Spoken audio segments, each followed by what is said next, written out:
Dear students, এই অধ্যায়ের যে বিগত ক্লাসগুলো আছে আমার, সেই ক্লাসগুলো থেকে আমরা কিছু কিছু বিষয় সম্পর্কে জানতে পারছি বা বুঝতে পারছি। কোথাও যদি আগে থেকে চুম্বক ক্ষেত্র প্রযুক্ত হয় বা আগে থেকে চুম্বক ক্ষেত্র থাকে, সেখানে যদি আমরা একটা তড়িৎবাহী তার রাখি, তাহলে চুম্বক ক্ষেত্র তারের উপর একটা বল প্রয়োগ করে, সেটা চুম্বক বল। কিন্তু আমার এখন যে টপিকসটা, সেটা হলো দুটি সমান্তরাল তড়িৎবাহী পরিবাহীর মধ্যে ক্রিয়াশীল চুম্বক বলের রাশিমালা। এখানে কিন্তু কোথাও উল্লেখ নাই পূর্ব হতে চুম্বক ক্ষেত্রে প্রযুক্ত আছে।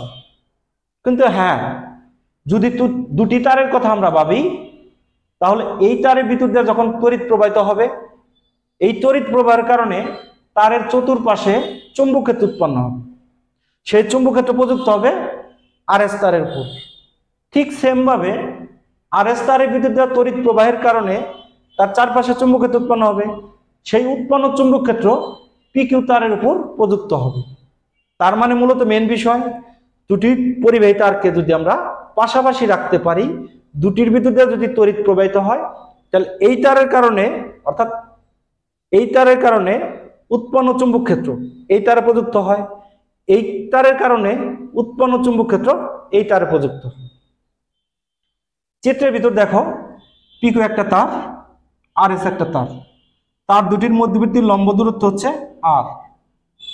পিকিউ তারের ভিতর দিয়ে I1 মানে কারেন্ট, আর এস তারের ভিতর দিয়ে I2 মানে কারেন্ট, একই দিকে ফ্লো হচ্ছে। এটা আবার বিপরীত দিকে হতে পারে। প্রথমে আমরা একই দিকে যদি হয় সেটার মেজারমেন্ট দেখব, তারপর বিপরীত দিকে যদি তড়িৎ প্রবাহিত হয় সেটারও মেজারমেন্ট বা ডিরেকশন আমরা বুঝে নেব। পিকিউ তারের ভিতর দিয়ে I1 মানের কারেন্ট যাচ্ছে, তার প্রেক্ষাপটে চারপাশে চুম্বক ক্ষেত্র উৎপন্ন হয়। সেই উৎপন্ন চুম্বক ক্ষেত্র আরএস তারের উপর প্রযুক্ত হবে। তাহলে এর উপর যে চুম্বক ক্ষেত্র প্রযুক্ত হয় তার ডিরেকশন কোন দিক, সেটা আমরা বের করব ফ্লেমিংয়ের ডানহস্ত নিয়ম থেকে। তাহলে ফ্লেমিংয়ের ডানহস্ত নিয়মটা কি? যেদিকে কারেন্ট যায় সেই দিকে বৃদ্ধাঙ্গুল, যেদিকে কারেন্ট যাচ্ছে সেই দিকে বৃদ্ধাঙ্গুল, তারপরে চারটা আঙ্গুল কি করব আমরা? মুষ্টিবদ্ধ করব। তাহলে চুম্বক ক্ষেত্রের ডিরেকশন এইভাবে হবে। তাহলে দেখো, পিকিউ তারের ভিতর দিয়ে তড়িৎ প্রবাহের কারণে আরএস তারের উপর প্রযুক্ত চুম্বক ক্ষেত্রের ডিরেকশন তলের সাথে লম্ব বরাবর নিচের দিক। সেইটা বোঝানোর জন্য আমরা ক্রস, তলের সাথে লম্ব বরাবর নিচের দিক বলতে ক্রস। কার ডিরেকশন? চুম্বক ক্ষেত্রের ডিরেকশন। কোন কারেন্টের কারণে? I1 মানের কারেন্টের কারণে। তাহলে এখানে চুম্বক ক্ষেত্রের মান হবে B1। ঠিক সেম ভাবে আরএস তারের ক্ষেত্রে পাবি আমরা, কারেন্ট যাচ্ছে কোন দিক? উপরের দিক, বৃদ্ধাঙ্গুল কোন দিকে? উপরের দিক। এবার আমরা মুষ্টিবদ্ধ করব। তাহলে আরএস তারের কারণে সৃষ্ট চুম্বক ক্ষেত্রের ডিরেকশন হবে এইভাবে। তাহলে এই পাশে আছে আমার পিকিউ তার। সেই ক্ষেত্রে দেখো, পিকিউ তারের উপর চুম্বক ক্ষেত্রের যে ডিরেকশন তলের সাথে লম্ব বরাবর উপরের দিক, সেইটাকে আমরা বুঝাই ডট চিহ্ন।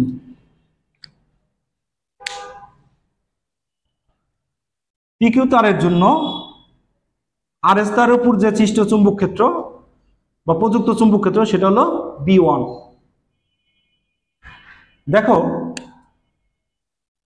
এপি কল আমরা জানি ILB sin থিটা। এটা ছিল কিভাবে? যে আমাদের কাছে আগে থেকে একটা চুম্বক ক্ষেত্র আছে, সেখানে আমরা একটা তড়িৎবাহী তার রাখছিলাম, যার দৈর্ঘ্য ছিল কত? আমার L, চুম্বক ক্ষেত্র ছিল কত? B। সেই কন্ডিশনে এই যে তড়িৎবাহী তার একটা বল লাভ করে, সেই বলটা কি ছিল? চুম্বক বল। সেই চুম্বক বলের রাশিমালা হচ্ছে আমার এটা।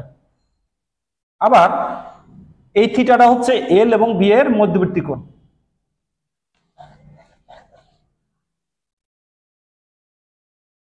দেখো, কোন তারের উপর প্রযুক্ত বল আমরা হিসাব করব? আরএস তারের উপর। তাহলে আরএস তারের ভিতর দিয়ে তড়িৎ প্রবাহিত হচ্ছে I2, তাহলে I2। পিকিউ তার এবং আরএস তার উভয়ের দৈর্ঘ্য আমি সমান কল্পনা করলাম, সেটা হলো আমার L।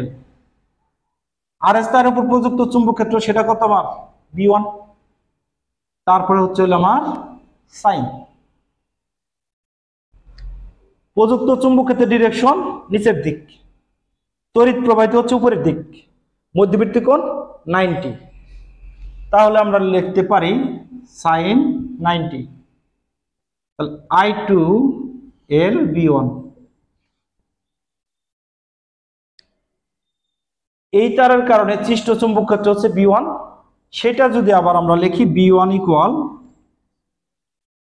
মিউ নট I1, এই তার থেকে এই তারের দূরত্ব R, 2πr। তাহলে আমরা এখানে বলতে পারি I2L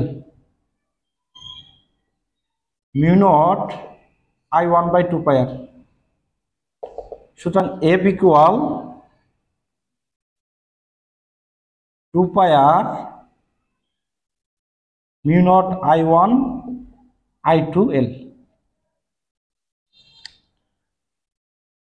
পিকিউ তারের ভিতর দিয়ে তড়িৎ প্রবাহের কারণে আর এস তার একটা চুম্বক বল লাভ করে, সেই বল হচ্ছে আমার এটা। একইভাবে যদি তুমি আর এস তারের কারণে সৃষ্ট চুম্বক ক্ষেত্র পিকিউ তারের উপর, সেটা কি B2। আর এস তারের ভিতর দিয়ে তড়িৎ প্রবাহের কারণে পিকিউ তার একটা বল লাভ করবে, সেটার যদি তুমি ক্যালকুলেশন করো একই সমীকরণ পাবা বা একই রাশিমালা পাবা।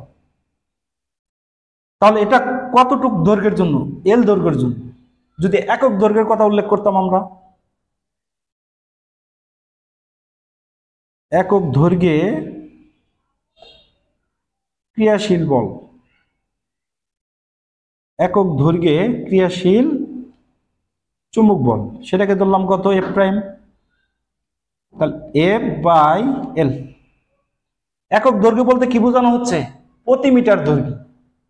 তাহলে মোট ক্রিয়াশীল বলকে তার দৈর্ঘ্য দ্বারা যদি আমি ভাগ করি, তাহলে একক দৈর্ঘ্যে ক্রিয়াশীল যে বল সেটা আমরা পেয়ে যাই।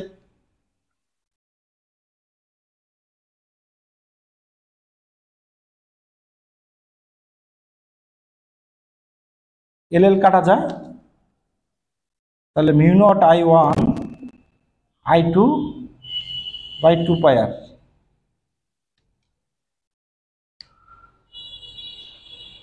পিকিউ তারের ভিতর দিয়ে তড়িৎ প্রবাহের ফলে আর এস তার একটা চুম্বক বল লাভ করে, সেই বলের রাশিমালা হচ্ছে আমার এটা। তাহলে সেই ক্ষেত্রে এটা যেহেতু চুম্বক বল আর বলটা যেহেতু ভেক্টর রাশি, তার অবশ্যই ডিরেকশন আছে। সেই ক্ষেত্রে আমরা যেটা ব্যবহার করব ফ্লেমিংয়ের বাম হস্ত নিয়ম। এটা চার্জের প্রবাহ, এটা চুম্বক ক্ষেত্র, চুম্বক বল, চার্জের প্রবাহ, চুম্বক ক্ষেত্র, চুম্বক বল। চুম্বক ক্ষেত্রে কোন দিকে আছে, তলের সাথে লম্ব বরাবর ভিতরের দিক, ভিতরের দিক। কারেন্ট যাচ্ছে উপরের দিক, চুম্বক বল এই দিক।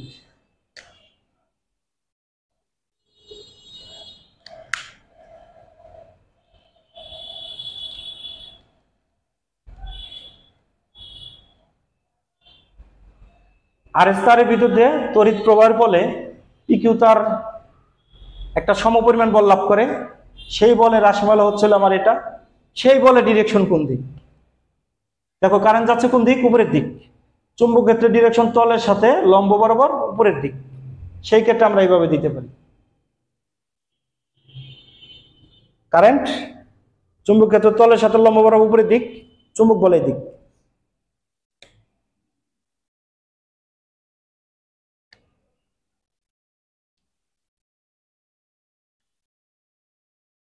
সমমুখী মানে একই দিকে তড়িৎ যাচ্ছে, দুটি সমান্তরাল পরিবাহী পরস্পরকে কি করে, আকর্ষণ করে।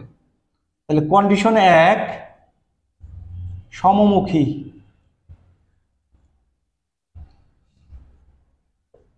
তড়িৎ প্রবাহ পরস্পরকে, মানে পরিবাহী তার পরস্পরকে আকর্ষণ করে।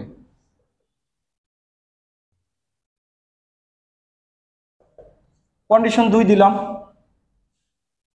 সেই ক্ষেত্রে আমি একটু চেঞ্জ করে দিব,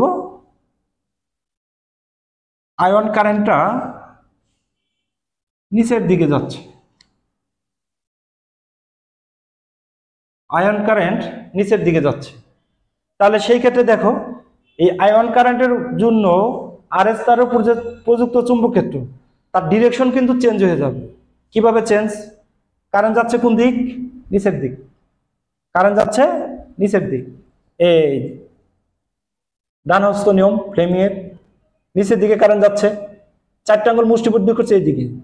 তাহলে পি কিউ তারের জন্য সৃষ্ট চুম্বক ক্ষেত্র এই দিকে হবে।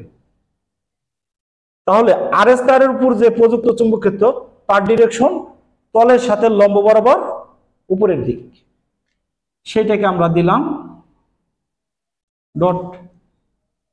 আর এইখানেও আমরা কি পাইছিলাম? ডটই পাইছিলাম।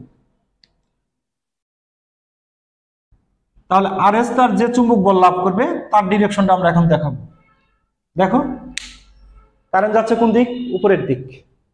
চুম্বক ক্ষেত্রের ডিরেকশন তলের সাথে লম্ব বরাবর বাইরের দিক। কারেন্ট উপরের দিক, চুম্বক ক্ষেত্র তলের সাথে লম্ব বরাবর বাইরের দিক, চুম্বক বল ওই দিক।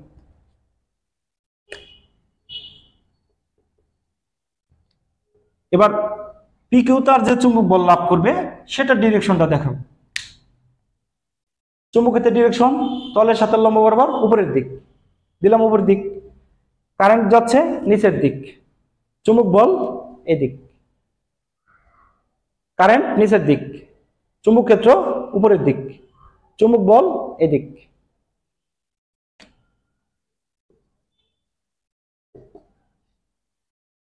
কারেন্ট বিপরীত দিকে যাওয়ার প্রেক্ষাপটে তড়িৎবাহী তার দুটি পরস্পরকে কি করতেছে?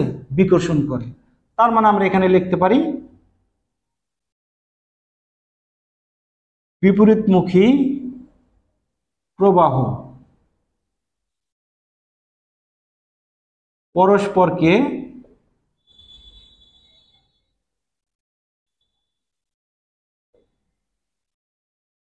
বিকর্ষণ করে।